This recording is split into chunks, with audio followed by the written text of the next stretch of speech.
young people under than 18, they don't have rights in the way that an 18-year-old does. Mm-hmm. So again, what do we really mean by this? And I think it's useful to ask those questions. Yeah. I'm not even someone who says, I'm not religious, but I'm spiritual. Mm-hmm. I'm not religious. I don't think we're all part of a universe in sort of a laws of physics sense. Mm-hmm. And I don't mean to minimize that very point, because we are indeed all part of this universe, Mm-hmm. and the stuff we're made of and the stuff that the wall and everything else is made of, it's all part of, this stuff. But even though I voluntarily joined the church as a teenager, that wasn't my early upbringing. Mm-hmm. And I actually think that ability to analyze and question that my parents instilled in me in that way, that wasn't specifically religious, has allowed me to not only appreciate the fact that there's students at ASU or in my classrooms who absolutely are devout in whatever way they are, and that matters to them, but to also understand that there are other ways of looking at the world, Mm-hmm. even when I was looking at the world through a certain, spiritual lens. But, and that was something I was going to have to unravel, because even though I had been the seminary teacher, I had been the gospel doctrine teacher, I had been the bishop's wife, I had been that member of the church, and had my 5 kids, at the point where you're realizing that issues of, again, what we would term sexuality, issues of faith, that you're potentially throwing all of that up in the air, and it's going to affect a lot of other people. Those aren't things, at least for someone like me, that you take lightly. Mm-hmm. And so even that thoughtfulness around identity, or how I would describe it. So sometimes I've had students do kind of an identity thing where, so what noun would you use? In a sense, thinking of like English language, the noun is actually what matters. The adjectives describe the noun, but if you had to, if you wrote down all the words that you thought described you, represented you, identified you in some way, and those can change, which would, if you wrote them all down, which would you pick to be the thing, and which are sort of attendant to that? And I think for a lot of us that would change over the course of even being in college or a lifetime. But I think it's useful to realize that that's also how that functions. And I think for me, I frequently come back to things like teacher, feminist, historian, none of which are particularly, although I have to say there are plenty of people who read feminist as dyke and a whole lot of other things that go along with it, right? They're just synonyms. They're not. But I realize, I claim the label of lesbian, and even though, again, that wouldn't be my ultimate goal in terms of how these labels work, but and again, a lot of people would look at me and just go, well, of course. But again, I think that's problematic, because I know plenty of women in West Texas and elsewhere who look like fill in the blank, and that's not at all how they would view themselves. And I think we're still very locked into that, and how we identify. And yet I continually come back to, sort of what are the things that just keep my mind going and matter to me. And that I think too, I tend to pick some things that I know push back a bit. I mean, obviously I'm sitting here, I'm a teacher, I'm a historian, like that's kind of why I'm in the office, right?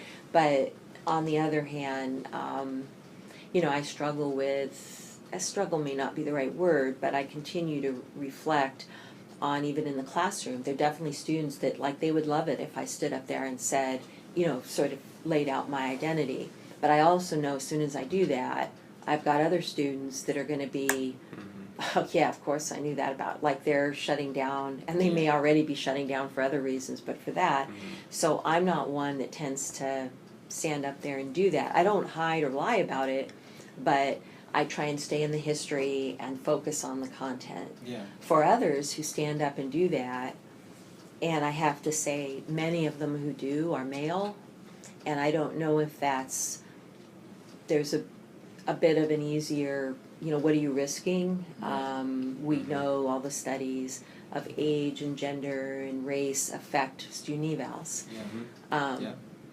We don't really fully engage with that fact at ASU, but it's true. So maybe me saying certain things and an African American colleague and a white, straight, cisgender male colleague, if we all gave the same stories, it doesn't actually play out the same. Yeah. And I don't think that's because I'm afraid of it. It is more because it's sort of tactically, what I'm doing. When I teach, and, Mormon history intersects with what I'm teaching, and I'm very precise, I'm very exact, I know, but I try and do that with anything I'm teaching. Yeah. Right. But I can always tell that some students are like, how does she know, like, that language, and Yeah. that's not the way most people tend to casually, touch on that. So I'm aware that I have a wide audience, and even when I was in college, I was in this physical anthropology class, and I don't know how it came up, although I have since contacted the professor, and he says, I remember that day. And I'm like, wow, from like 94, say, so it's been a while. Yeah. And he's talking, and I don't know what question got asked, but he said, everyone needs to understand that if the, quote, scientists found out that sexuality was 100% biological, no choice in it, it is just, your genes move you along, they're gonna be people that are gonna try and change that. Or they're going to blame all the mothers, as they have forever, and they're going to try and fix that, right? Yeah. If they found out that sexuality, as we term it, is 100% choice, heaven knows they're going to try to fix that too, to change that. So realize, he's saying, this isn't really, when people are saying let's uncover this and let's be scientific, that's not really the point, because even if you could parse all that out, the people who have motivations that aren't just about discovery but are about other things are going to use that in certain ways. And I'm sitting there as someone who's in this process, and I wrote stuff down, and I came across that in my notes, and it's always stuck with me. Like, here I am, and I don't even think I did particularly well in the class. I was juggling way too many things. But sitting there on a random day and having someone say that, I remember a philosophy teacher talking about, he wrote on the board, DYKE. And I'm thinking, gets my attention. And he then talks about the Greek goddess and linked to philosophy. And basically, she created upheaval. Yeah, okay, but that's not how, but again, it's those moments where you go, oh, like, the person doesn't have, neither one of those comments were fundamental to the course. But there are going to be moments when people are sitting in my classes and there's something I say or have them read or that they discuss, and they're going to know that there's more than maybe they realize.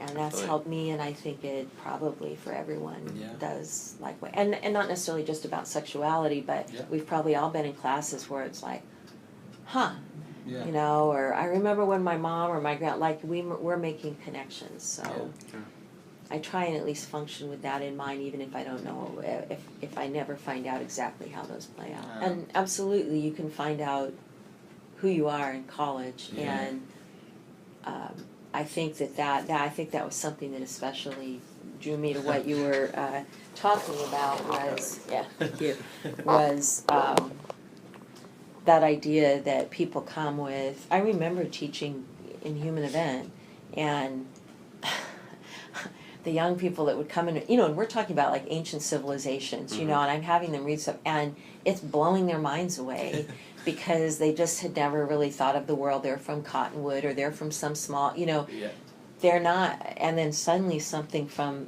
thousands of years ago is like just throwing them for a loop because they've never, and you're thinking, well, if a first semester course in, like In the long run. of human history, of reading some primary source by some guy who never thought you would even exist, throws us off. And we all have those, moments, and those are the things to be excited about. But sometimes that happens because you're discovering things about yourself that you just hadn't or couldn't let yourself think about. Yeah. And, I'd like to think that it's, there are ways to help us. College saved me. I mean, going into the classroom still saves me. I lost a daughter last February. And to be able to go in the classroom and spend 75 minutes where I'm just there, I'm present, I'm with you. So to find what we want and to realize that, our lives have something to offer, and that our sexuality or our race or how people are treating us isn't the be-all and end-all of everything. I think we have a long way to go before people really believe that. Yeah. So I think we're much better on the lip service, and we're a lot better on some of the earnestness, but we still have a long way to go on that.